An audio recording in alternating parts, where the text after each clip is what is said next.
Exactly 2 years ago, a witness of the NSAS protest, Kamsi Ochuku, was attacked by hoodlums suspected to be sponsored by the government for testifying against the Nigerian army at the Lagos State Judicial Panel of Inquiry on restitution for victims of SARS-related abuses and other matters. She said, "I was attacked by 3 men who first pointed a torchlight at my face before punching me with dangerous objects. They said my crime was because of the testification at the panel." Kamsi was one of the NSAS witnesses that reacted to the interrogation of the military witness, Major General Ahmed Taiwo, commander of the 81 Division Military Intelligence Brigade, Victoria Island.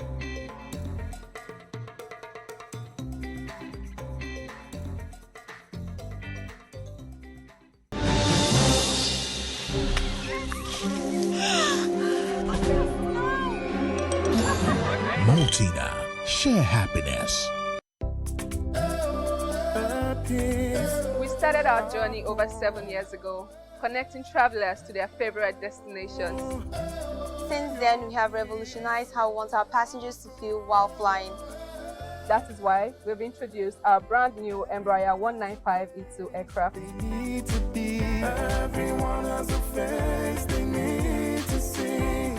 We are on a mission to add new destinations to our ever-increasing fleet. Our Boeing 777 will take you on an international journey. Mumbai, Guangzhou, London, Johannesburg. And now, Airpeace is adding a new destination.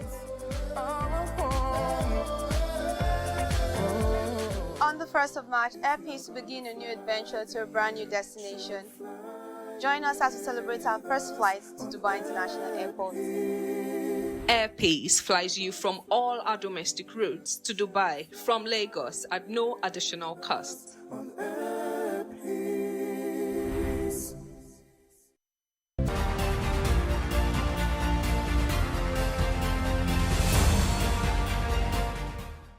All right, many thanks for all those who are watching us across the states in Nigeria. Yes, Nigeria all happens to us, and we must have the will, and we have the resources in this country. Yes, you know, the fuel scarcity in Nigeria actually held us down, and of course, I say apologies to all those who are watching us, who have been expecting to see us in the last 7-8 minutes. We say, you know, apologies, we don't have control over many things, and Damian and I were actually they're not doing the jogging quickly. Damian, we took a Ben Johnson today. I mean, we just had to do. I know that for our kind of job, they say the show has to go on. So we defied all odds to be here to serve you as we always serve you every Tuesday and Thursday. Welcome on the show again.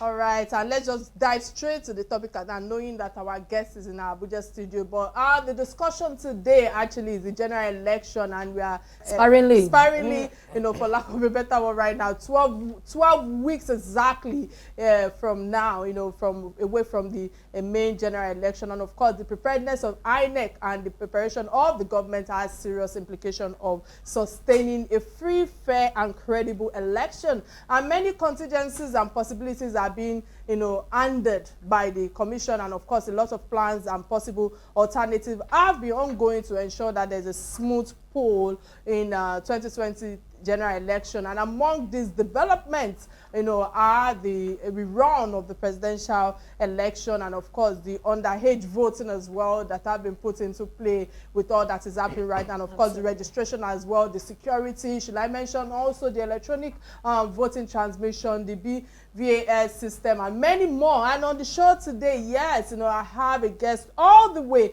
you know, from the INEC headquarters in Abuja to discuss with us on the plans, their actions, and of course development of the commission on ensuring that all states are, you know, adequately covered without lapses. He is the director of voters education that is connecting with us via our studio in Abuja. And again, I say many thanks to Mr. Victor Aluko. But before I bring him on, I think it's important for us to actually, you know, see his profile. Stay with us. We'll be right back.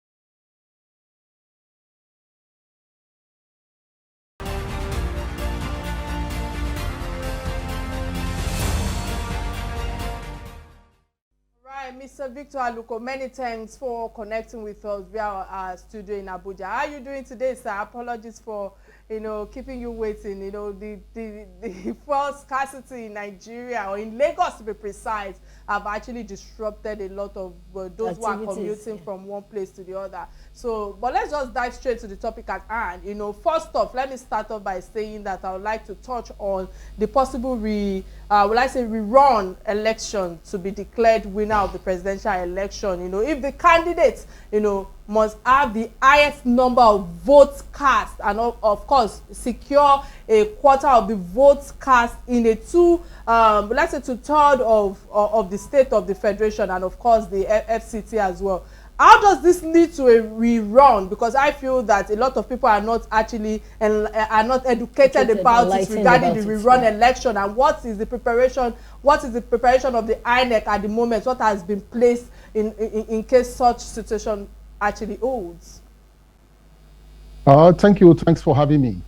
I believe at this point it's good for everyone, adults, to have a good knowledge of what the Constitution of Nigeria says about the electoral process.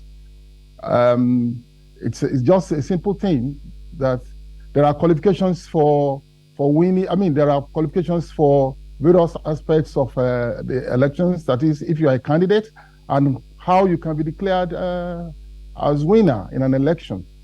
We all know that for the presidential election, it is good for everyone to understand that to be declared president in this country, you must win nothing less than 1/4 of the votes, which is 25% in at least 2/3 of the country. And you must have that. And in case no candidate scores that, the Constitution says we go for a second election. And the second person, the person who is second, will be somebody who won the highest number of votes in the highest number of states. So it's a clear thing that is provided for in the Constitution. And since 1999, when INEC started all these issues of conducting general elections, we have always prepared for that. So it's not a new thing, really. It's not a new thing. It is good for us to know what it takes to win elections. And if there are no clear winners, it's also good for people to know what will happen. We're just trying to draw attention to it now, maybe because of the nature of the strong candidates that are emerging, maybe because of the expectations of the people that it will be a seriously contested election. And so people are looking at the various scenarios, what can happen. It's not only in Nigeria that such things happen. We remember then in the US when George Bush Jr. was contesting then, when he did not win majority of the votes, when somebody else won majority of the votes, but he won the electoral college. Even in America, many people were confused. They were now rushing back to read their constitution. So it's a simple thing that for every aspect of our elections, there are various guides. There are things that guide us on what to do. And for you to be president of the country, you must win at least 1/4 of the votes in at least 2/3 of the country. And if no candidate wins that, the Constitution says there will be a second election. And so that's just an easy thing. The Commission prepares for it just as we prepare for the main election itself. It's part of the general preparations. Really, it's nothing special, really. It's just what the Constitution provides, and INEC prepares for it. Okay, thank you very much, sir, for that submission. I would like to ask, I know that the court has ordered INEC to resume voter registration. So I'm asking, what are the opportunities in place for voters in Nigeria, and what are the detriments? What are going to be the detriments to INEC, looking at the fact that the general election is just about less than 90 days to come? To say, and everybody knows, that the Electoral Act section 19(1) and 2 mandates INEC to display the register for scrutiny, for claims and objections, not later than 90 days before the date of the general election. If you look at that 90 days starts from I think it's Saturday, because today is 94 days to the election today. So from 12th to 18th, we display that register for public scrutiny.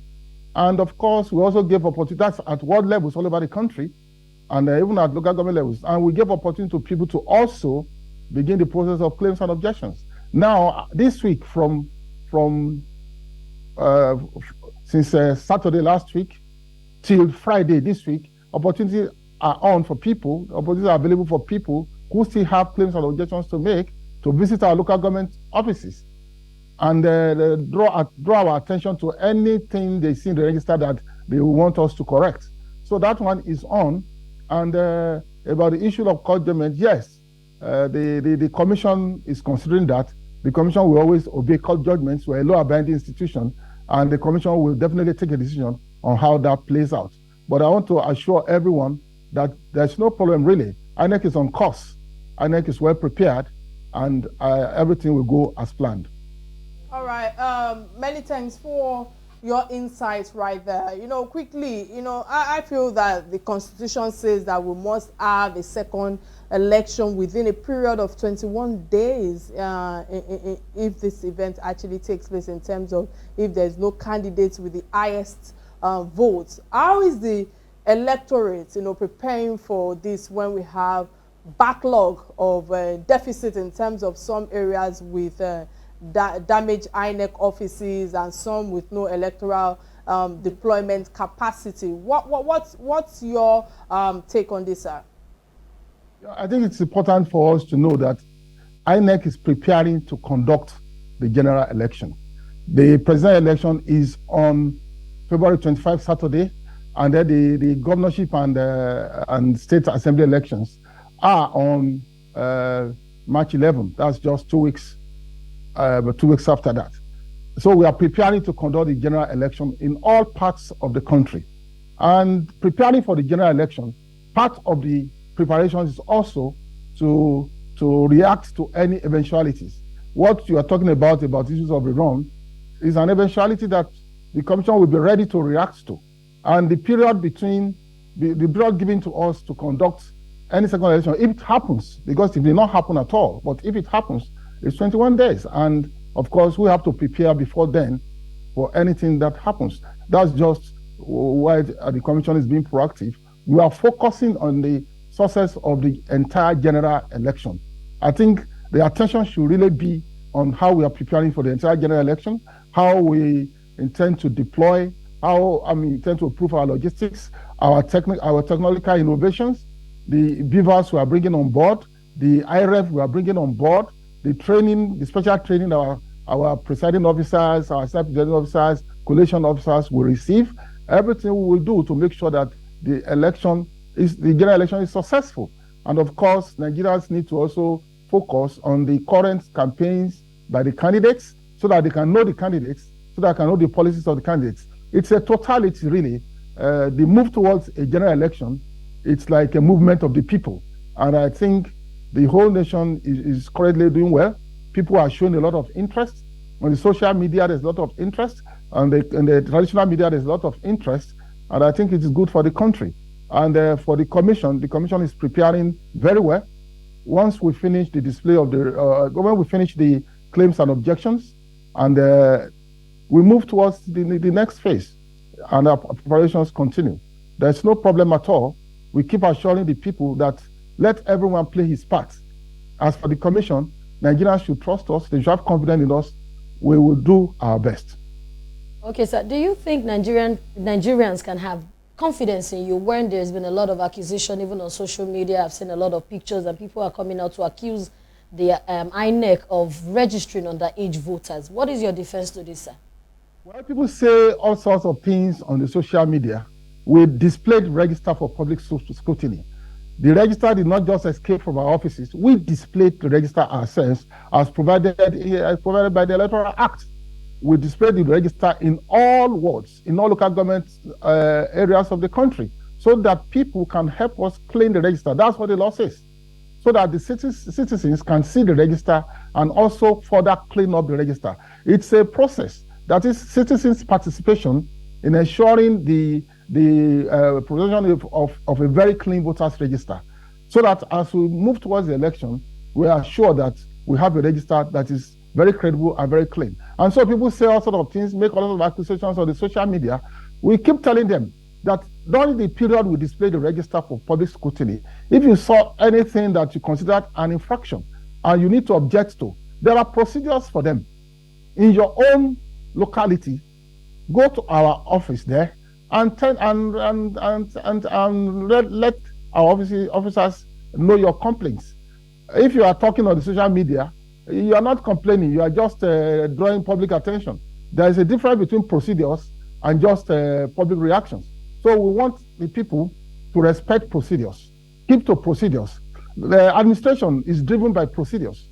And so when people talk on social media, they say they are this, they are that, we just urge them to play their part, draw our attention properly, draw our attention at various offices to whatever you have seen that you think should be corrected. It's as simple as that. Okay, so as the Director of Voter Education and Publicity of INEC, you are telling us, affirming to us now that INEC has not registered any underage voter. In clear terms, sir. Well, I don't think there's any underage voter currently in our register. What people are referring to is especially those who looked at the website, because we also placed the register for the first time in our history on our website. You see somebody will be in Lagos, because he has access to the website. He will look at the register of maybe Bene, look at the register of maybe Kebbi, look at the register of maybe Imo, look at the register of Kogi, of register of another state, because he has access to the entire something. And what we are saying is, let people in any locality where anybody sees any infraction, go to our office and let us know. If you are in Lagos and you are looking at the register of Cross River State and you are ranting on the social media, you will not help this process. Let anybody in that particular ward, in that particular local government, in that particular state, go to the office in the local government area and make any report about any name that should not be included in the register. It's a simple process. About simple process, because I'm happy that you're able to throw more light about this underage voters, because I was going to ask you that in one of your interview, how would I say it now, that you clarified that underage voters will be allowed in 2023 to vote. You know, yes, you've spoken about it, but I'm wondering why something like that will even slip through INEC in the first place before the discussion of trying to even disallow them that surfaced online, because we know that we live in a world that social media has taken the center stage of many other things, you know, and that is the reason why we have some political you know, shenanigans that is going on right now between our political leaders. But moving away from that, I would like to call your attention to the fact that I know that about 737,000 PVC are yet to be collected in Osun, and of course over 2,000 PVCs in Adamawa as well, based on the research that was made. You know, we can imagine the figure across the country if these two states already are yet to collect their PVC. How does this impact the polls? What is the commission doing to ensure that the same voters or who registered are picking up their PVCs? It's a simple process. Okay. You will remember that we conducted general elections in 2019. Those who voted in 2019 have PVCs. They collected their PVCs. That's the 84 million persons that's the register that we now subjected to CVR, where we now added 9.5 million voters to.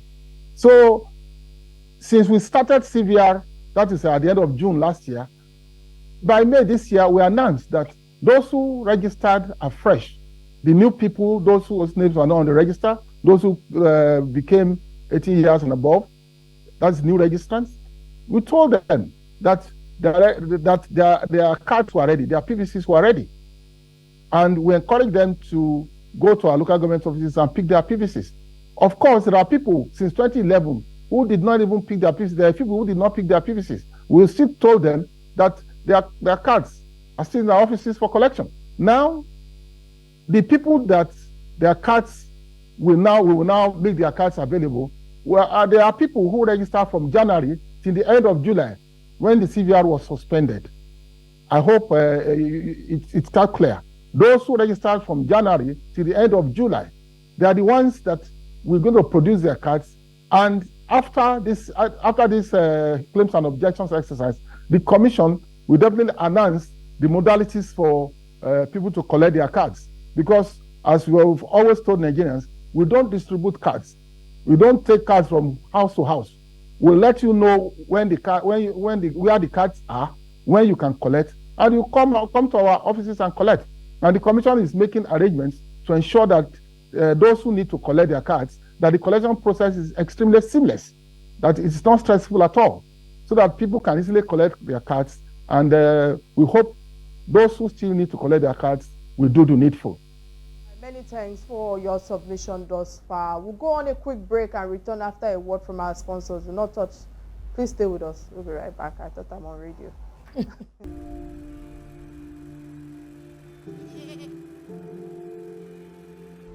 I used to worry about what people say. I was always afraid if they will like me or not. I wanted to look important in their eyes, hoping that they can see and notice me. But the fire in my mind was too hot, and my passion was pushing me hard. So I stopped waiting for the right time and took my first step. I started to live my life without fear.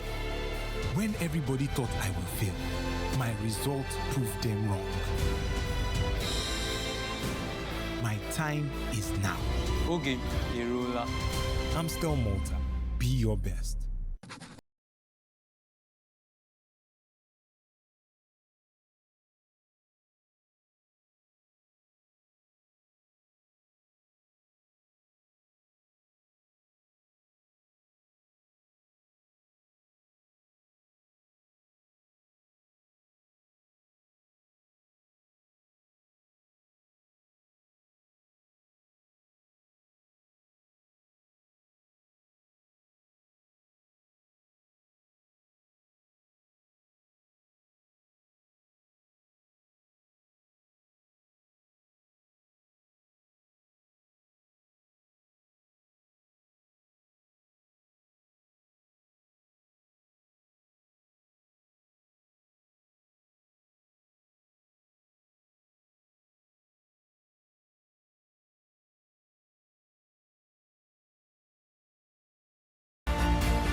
Right, many thanks for staying with us. In case you just joined the show, today's conversation is about the preparedness of INEC towards, the contingencies facing the general election for on the 25th of February 2023, and circumstances like rerunning election, underage voting, and other challenges INEC might be facing or may encounter towards the election is what we've been discussing thus. And of course, we have our guest, Mr. Victor Aluko, have also been throwing a lot of light on the topic at hand. And I must say many thanks for all you've shared thus far. Mr. Victor is the Director of Voters, Director of Voters Education at INEC headquarters in Abuja. And I must say many thanks for all your submission thus far, for the insight, for educating people on how to actually collect their vote. But before we go forward, I think it's important for me to quickly open our phone lines. Remember, you can be part of this conversation by calling the studio numbers 988-774-00, showing on your screen right now.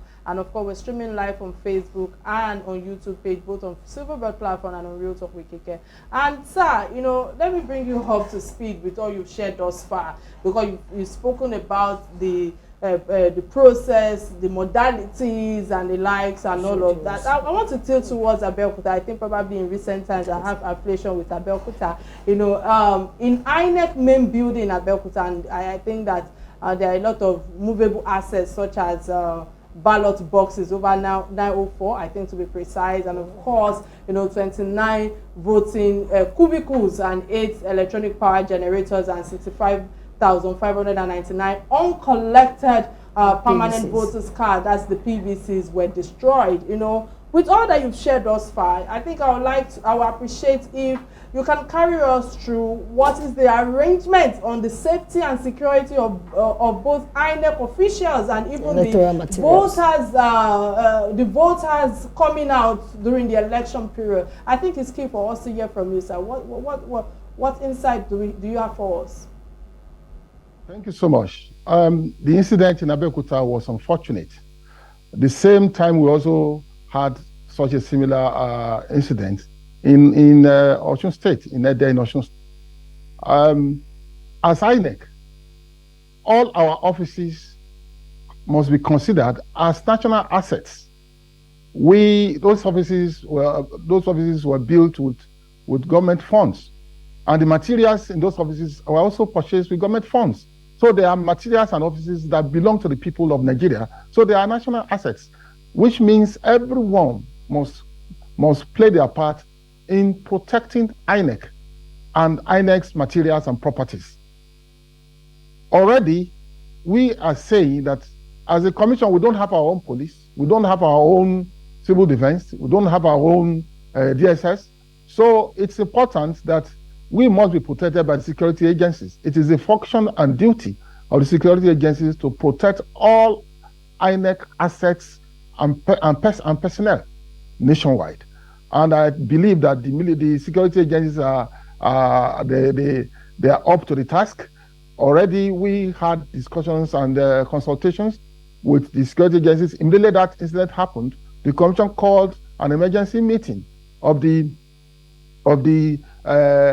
Consultative Committee on Election Security, ICES, where we will normally meet the various security agencies, the police, the intelligence agencies, the military, the civil defense, and other agencies. We always meet them every quarter, but this time around we had an emergency meeting where important decisions were taken, and I believe that as we move towards the election, all efforts will be put in place. All strategies will be implemented to secure our commission's offices nationwide. We have offices in all the 774 local governments, in the 36 states and Abuja, and of course our headquarters. I believe the security agencies will do their job, and they are up to the task. They will do their job to secure our offices. And of course, as we move towards the election, especially the week of the election, when we will start deploying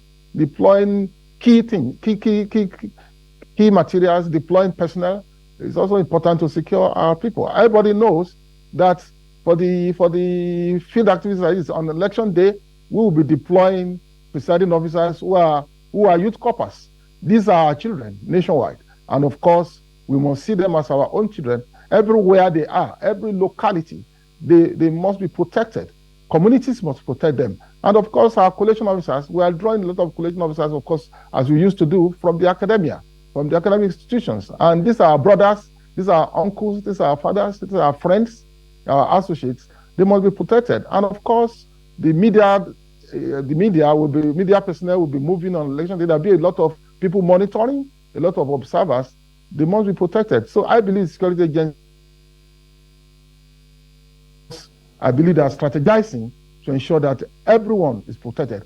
And the greatest protection is the mindset of the citizenry.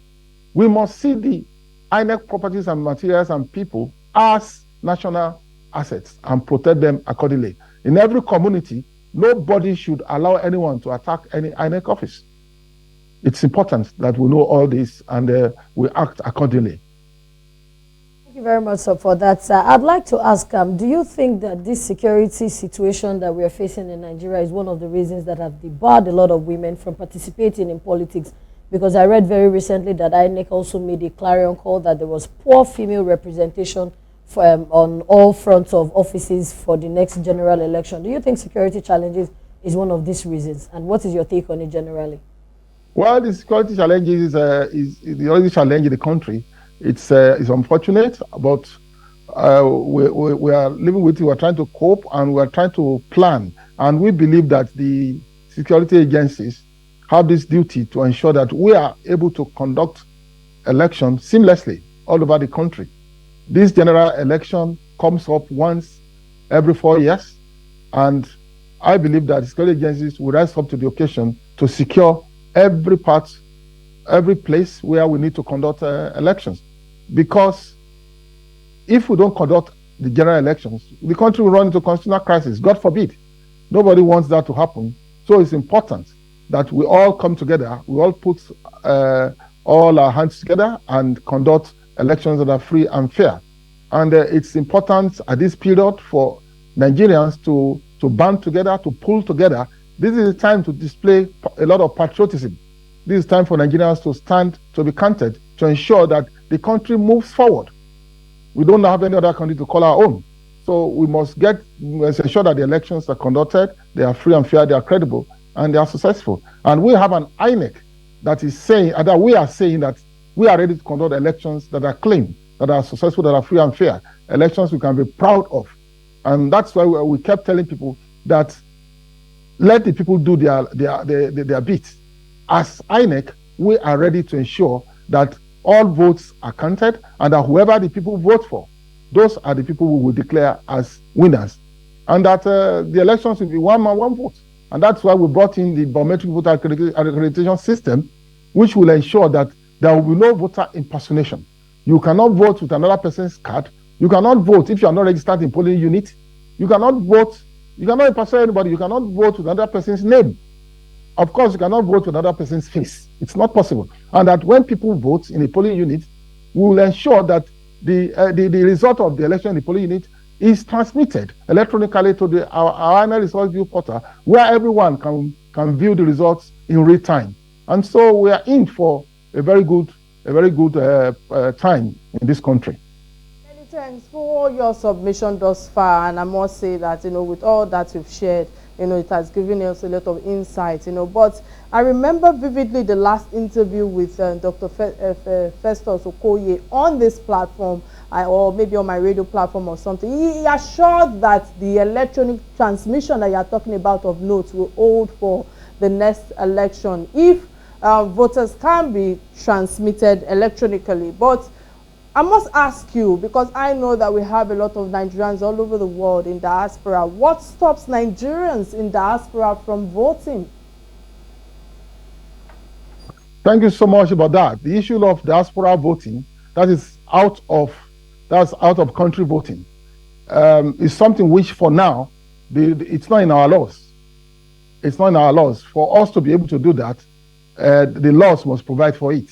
Apart from that, once such thing is in our law, as a commission, we'll rise up to the occasion. We can learn from other countries, how other countries do it, and we'll be able to do that when the time comes. For now, the law does not support out-of-country voting. So let the people in the diaspora, let them wait for now. The time will come for that. Voters wait for now. I think that some of the challenges that we are facing at the moment is based on the fact that those people in diaspora actually do not also want to get involved when it comes to politics. And it is because we are not feeling, pardon me to use the word, there's no balance, especially when it comes to human people expressing their own human rights in terms of voting. I hope that the amendment will be done soon, where all over the world, like every other some African country, that people in diaspora can actually participate in their voting. I think Kenya or something actually they have online voting. But quickly, I must say many thanks for all you've shared thus far, and many thanks for honoring my invite. But before we let you go, there's the last segment of the show that we call Trending Stories. These are stories that affect us all as Nigerians, and the first trending story is that of the Qatar 2022, the human rights clash among nations and the likes and all of that. Damlola, let me come to you quickly. What's your take thus far? I don't know if you've been following the match. I watched a little yesterday. I wouldn't say I watched, though. My partner was watching. I had to just say by circumstances. By circumstances. The commentary was really, really funny. But what's your take? Well, I think that the few things I've seen is that Qatar also detained an American journalist on the LGBT rights and back and forth going.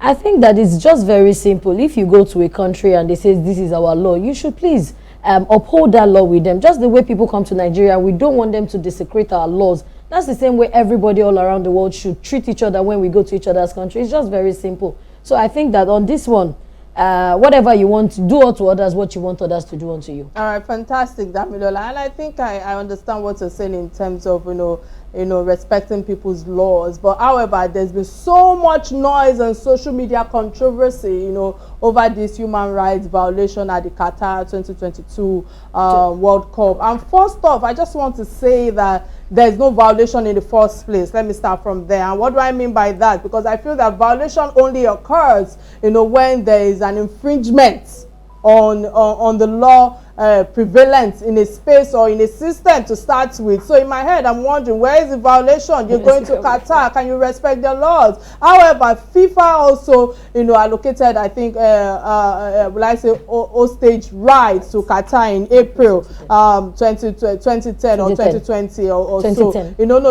I saw something relating to that in 2020 as well. But by then, the president of FIFA, the former president of FIFA, which was Blatter, I hope I pronounced that properly. I'm sure that they've evaluated all the parameters and the likes pertaining to the hosting of capacity of the World Tournament in the first place, because these are organizations who actually follow things to the letter. They just don't do things in a way that they'll be found wanting like Nigerians. Yes, I'm saying that actually. But if there was any contravention of that hostage right and agreement, I'm sure that FIFA would have been the first to raise eyeball. I can assure the world that, But let's be clear, Qatar has not only banned anyone from coming to their country, but they've put out a lot of rules and regulations to bind people or to guard people on how to relate in their country. And I feel that if you are looking for a country that is going to be progressive, you need laws and order. And that's some of the things that we are facing in Nigeria today. Again, I don't want to, gaslight Nigeria right now. We're talking about Qatar. However, they are clear that there should be no display of LGBTQ. For those who do not understand the full meaning, pardon me, lesbian, gay, bisexual, and transgender, and same-sex relationship in public, which is against their own moral system. Yes, and for the record, there are these people over there. I feel that they are there to only display all sorts of things in their of such nature. But I know that I don't know what's the name again. Is it Govana? I don't know. I'm struggling to Govani. Thank you. My technical director just whispered into my ears. Govani had issued a press statement about this, and he has said that the Europeans should be pleading forgiveness to other countries for the next 3,000 years.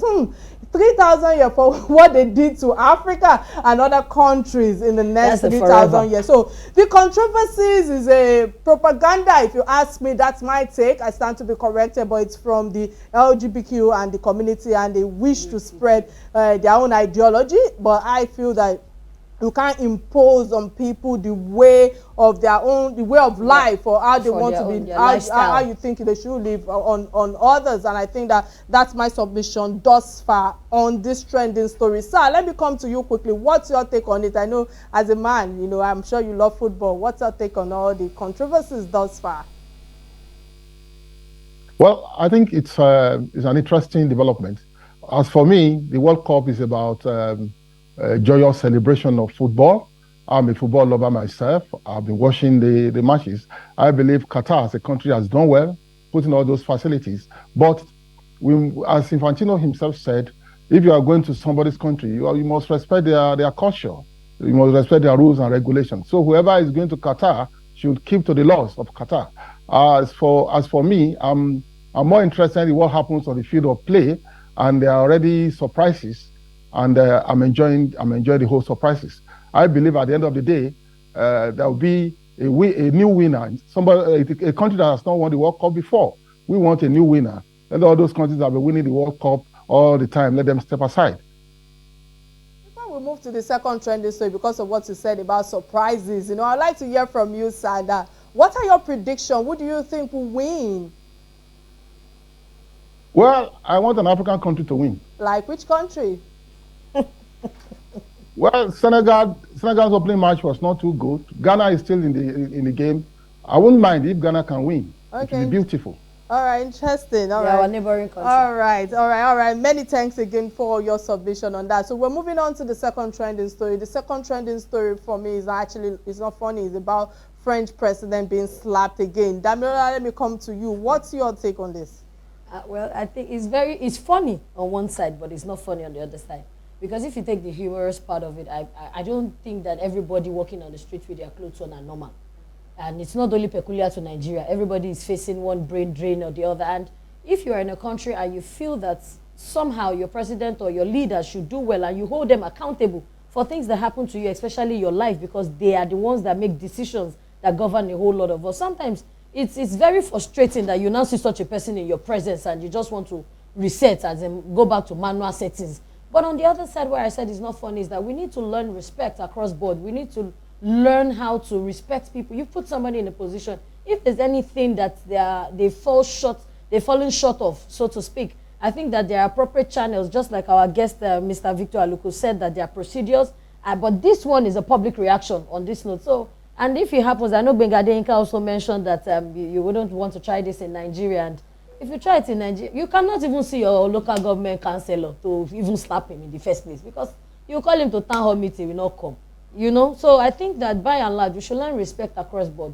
All right. Many thanks for your submission. It's unfortunate that you are using Nigeria to compare developed countries like that respect humans and their citizens, and they feel that transparency and accountability to their people is key. You know, unlike our people that feels that they are entitled to that position and all of that. But that is me putting that aside. You know, for me, you know, earlier I said it sounds funny, but I know it's not funny, but it sounds funny, but then again, let me emphasize, this is not actually funny.